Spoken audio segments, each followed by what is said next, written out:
18 तास बॉडी घरातच ठेवली, त्यानंतर कसारा घाटात फेकली. बॉयफ्रेंडचा भयानक अंत, पोलिसांनी कसा लावला प्रकरणाचा छडा. नाशिक येथून एक धक्कादायक बातमी समोर येते आहे. लिव्ह इन रिलेशनशिपमध्ये राहणाऱ्या बॉयफ्रेंडची गर्लफ्रेंडने मित्राच्या मदतीने हत्या केली आणि ही भयानक घटना समोर आल्यानंतर सर्वत्र खळबळ उडाली आहे.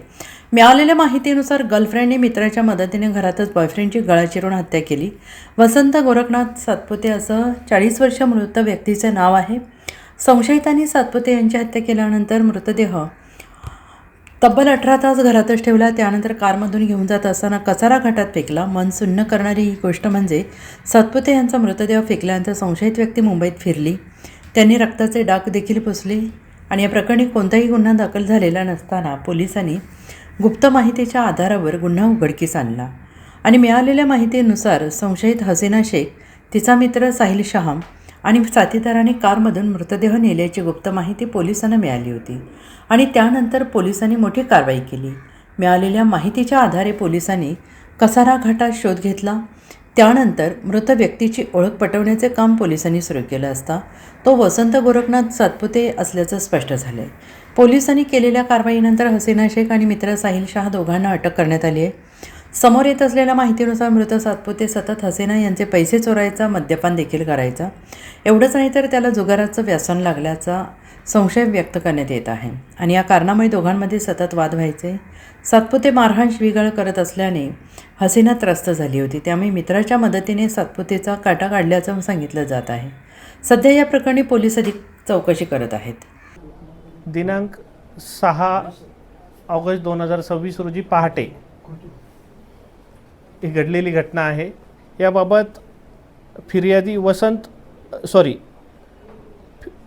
फिर्यादी कचरू सकाराम कडवे यांनी इंदिरानगर पोलीस स्टेशन येथे फिर्याद दाखल केलेली होती की त्यांचे परिचित वसंत गोरखनाथ सातपुते हे दिनांक 5 ऑगस्ट 2026 पासून मिसिंग आहेत आणि त्यांची जी त्यांच्यासोबत राहणारी लिव्ह इन रिलेशनशिपमध्ये राहणारी हसीना हबीब शेख यांनी अज्ञात कारणाकरता अपहरण केला किंवा खून केल्याची शक्यता आहे.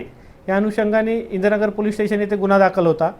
त्या गुन्ह्याच्या अनुषंगाने गोपनीय बातमीदार आणि तांत्रिक विश्लेषणाच्या आधारे 4 आरोपींना निष्पन्न करण्यात आलेला आहे.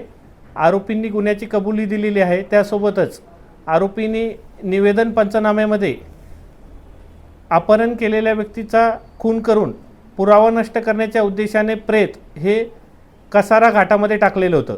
त्या ठिकाणावरून आपण डेड बॉडी रिकवर करण्यात आलेली आहे.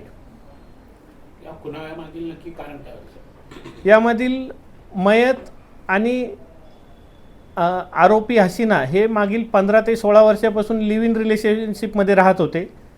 त्यानंतर मागील काही दिवसापासून हसीना हिचे आरोपी नामे साहिल रफिक शहा याच्यासोबत प्रेम संबंध जुळले आणि ह्या प्रेम संबंधाला पहिले जे लिव्ह इन रिलेशनशिपमध्ये राहत असलेला मयत हा अडथळा ठरत असल्यामुळे त्यांनी हा खून केलेला आहे.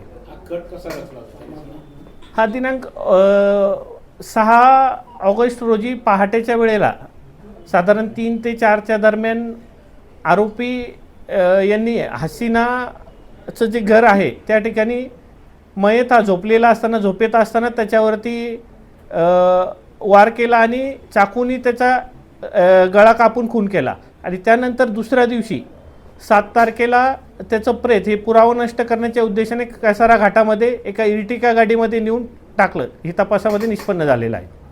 खून केला त्यावेळेस हसीना एकटीच होती की तिच्यासोबत? नाही, तिच्यासोबत आरोपी पण होते. आरोपी साहिल यांनीच तो गळा चिरल्याची आरोपींनी कबुली दिलेली आहे. Bureau report, SBN Marathi.